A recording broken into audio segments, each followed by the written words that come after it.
afternoon, everyone. Welcome back to PBTV. We're live on YouTube and Facebook. So I've brought something new but sort of old out. So we have a brand new variant of the MCX. So we're going to go through it. We're just going to do a sort of a part two. Obviously, we now have the tan one that is here.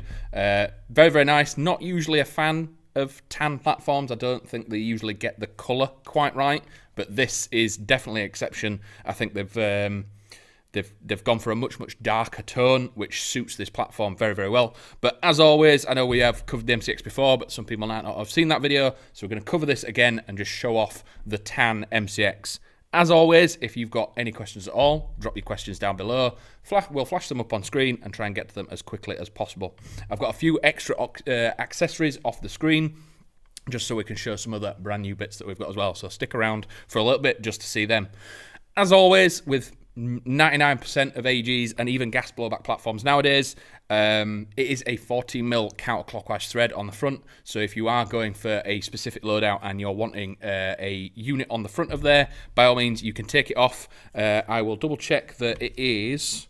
I don't think it is grub screwed, so you can just take it off. Just be aware that if there is a grub screw, make sure it is fully removed before you take it off, because if you damage them threads, you're just going to have a very bad time and you're not going to be able to fit anything back on there. So if you are wanting to fit something like a Spitfire tracer or anything like that, these will screw straight on and there's no need for any adapter or anything like that. So coming back to the rail, and obviously the first now tan part, I think it does go very, very well. The way that they've done the almost dual tone parts, so again the barrel accessories and parts have remained black or slightly grey, and we have a tan rail now. So with the MCX, for people that don't know, underneath the rail is where you store your battery. So there is a little lever device under here. The front slides off, stick your battery in and it slides back on. There is actually a surprisingly very large amount of space in there, but I'd probably stick to a nunchuck or double style battery. Sticking it either side of the barrel, you're going to get plenty of space. I've seen people run these full days without having to swap the battery, but as always, try and keep two on you.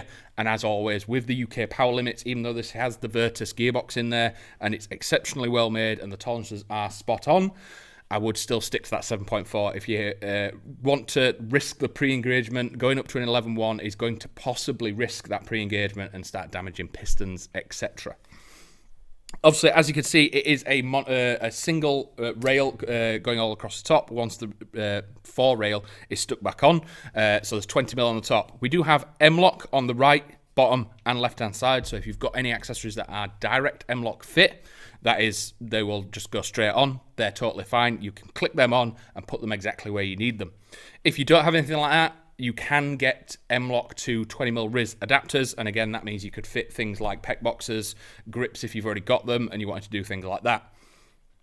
As I was saying, you then have not M-lock, the QD Sling Points. So there's one there, one on the left-hand side. You then have two back here, so again, one on the right, one on the left, and then you have one on the stock on the right and left as well. So there's 6 QD Sling Points on this, allowing you to single point, 2 point, anything you want. So you could stick one at the back here and one on the front, giving you a 2 point. You could do it at the back of the stock and at the front, or if you wanted to single point it, you could simply put it into there, meaning that you've got a full versatility of multiple different sort of sling options, finding the comfort point for you.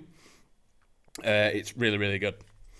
So coming back, the Chungus among us, are you guys getting the UTRs back in stock? I believe that they are. I've not checked them recently, but anything like that that was extremely popular, we will definitely be getting back in. When they did land the first time, they sold out exceptionally quick, so we always try and get things like that back in as quickly as possible. The best way to find out for it to land with us is hit that email back in stock button. Asking us, we can check, but for us to then come and try and find you and send you a message from 3-4 weeks ago, it's nigh on impossible. So as soon as you hit that email back in stock button, the second they land with our warehouse, you will be immediately sent an email. So that is the fastest possible way to find out if something is back in stock. So The RIS rail going along the top, obviously once the front rail's back on, it is a flush single RIS system. Obviously I've put a PEC box, a Centurion and a flip to side magnifier on here just as an example. Again, it does seem to be the sort of go-to look with the sort of the police style loadout that people want to go to. A lot of people might go for a Vortex or a sort of XPS style system, like a squat little short holographic, but currently I am absolutely in love with the Centurion. It's got very, very wide front glass, which means it collects a lot of light, and the actual front glass is slightly angled, so any light that is above is directed down and through. So they're extremely clear, extremely bright, and just very, very easy to get the dot through. And again, the classic micro magnifier on the back, just giving you that option of having a 3 times, being able to scout about, drop it to one side if you go indoors, outdoors, anything like that, and then having just a simple dot. The micro magnifier obviously can be zeroed as well, so you zero your dot sight and then you zero the micro magnifier to keep that dot in the center once that flicked up, and then you have a focus system as well. It is slightly adjustable if you have slightly different height optics, especially a dot sight. There is a plate that you can fit into the middle to raise it or lower it slightly, so it is very, very versatile. Coming to the receiver, so I think most of this is full metal. Paul Eastwood, is there an alternative stock available? So with this, because it's not physically bolted on, this is actually attached to a very, very small section of RIS. So about an inch and a half section. The stock that comes with it has 3 sections. It is extremely stiff, with it being brand spanking new. So once it's fully out, it is quite a long platform. So I think it's about 70 centimeters in length, a 74-inch platform. That's an artillery piece. So 74 centimeters. But if this isn't your cup of tea, I don't think we have anything in yet, but we have seen some people make certain parts, and we do have we did have an M4 stock adapter for this. So you simply remove this, and there's a RIS section here. So you get things like the skeletonized stock system that a lot of people like, or you can get an M4 style stock. You then need an M4 stock tube and an M4 stock, but it simply clicks onto there as if it is a RIS system and a tube. You screw the tube in, and then you are good to go. So I will try and link any of the parts like that to the product. So if we've got anything like that, I think we do have the M4 stock adapters for this. So you would then need to get a stock tube and a stock as well, but we can put something together and make that much easier for you. Echo Wicks on YouTube. What is a good AR for outdoors? This one. Saying something's good or bad for indoors and outdoors is very much a subjective thing and a personal thing as well. A lot of people like pistols or very, very short, stubby platforms because they like to run around, be super quick, and just want something super lightweight. Other people, they're wanting something that's got that medium to maybe longer range or a tight grouping over range because they want to be quite stealthy, quite sneaky, and they're not moving that fast. This thing's going to sit in that sort of...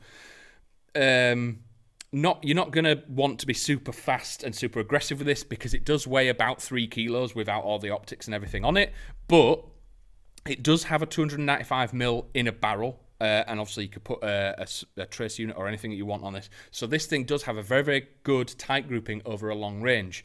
But it comes down to your playstyle, and it comes down to what you like the look of. They're like, if you're quite a fast, aggressive player, you want to maybe think of something really, really short, really, really light, and maybe stick a drum mag in it. I'll come on to that in a minute because we have got some to show off.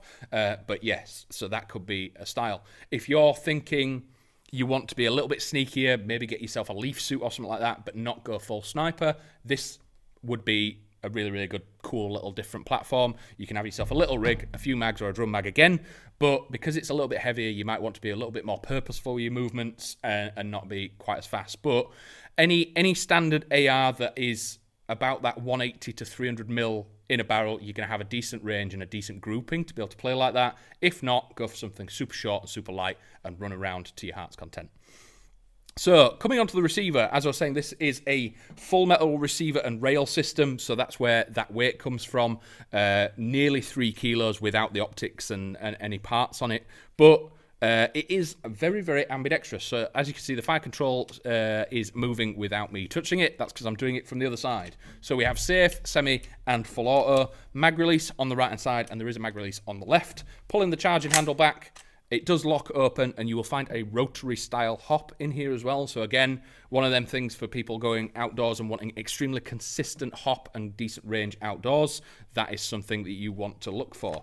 Again, it's become the norm for rotaries to be the better of the two systems. Gear is still good, but rotary has a less chance of slightly moving when you've put a few rounds through it. The paddle on the left-hand side, again, puts the bolt forward, and then we have a mock bolt forward system on here. As you can see, it's in a slightly different position, what you get from a standard M4, and that's just purely the SIG design.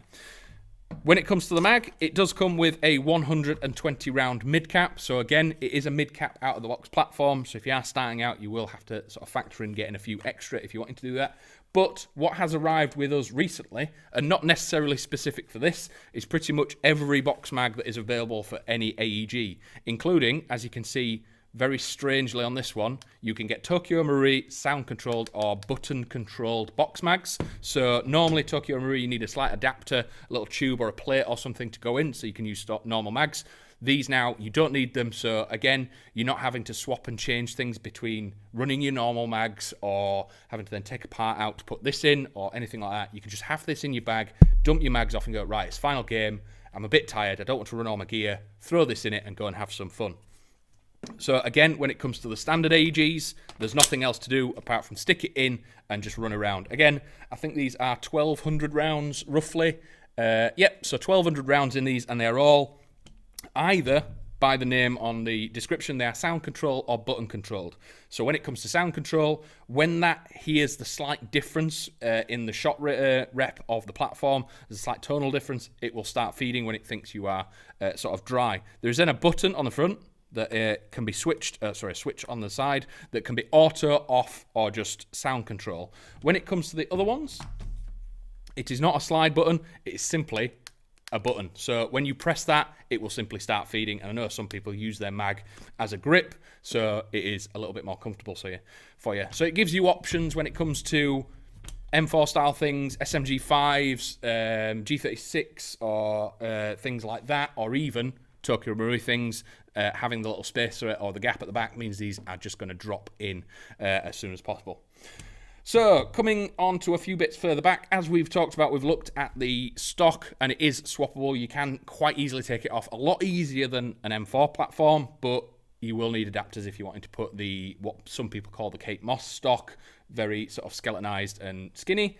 When it comes to the bar stock that's on here, this is the one that comes with it, and it matches the grooves on the side, and just it's very neat to tuck away. So if you are putting this in a case or anything like that, it means you just need a shorter case.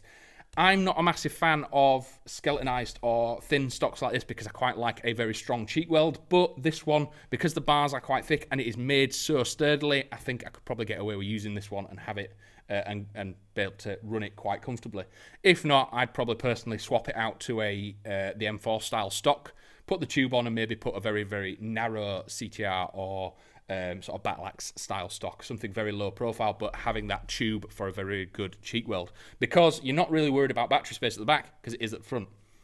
Another thing about the stock as well, so it is quite easy to take this off. I think it's an Allen key underneath, it slides off, and then in the back it is a quick change spring system. So if someone down the line you're eventually wanting to put things in this like a Gate Titan or MOSFET, or you're wanting to maybe turn this into a DMR style system, I know some people have, and I've seen it done and they work quite well. It is quite easy to do and just change it up and back. So because these are about 325 FPS out the box, means they're usable everywhere. I know there's a few sites, not many nowadays, that are 1 joule because they're CQB or anything like that, so you're limited to that 328 rather than the 350.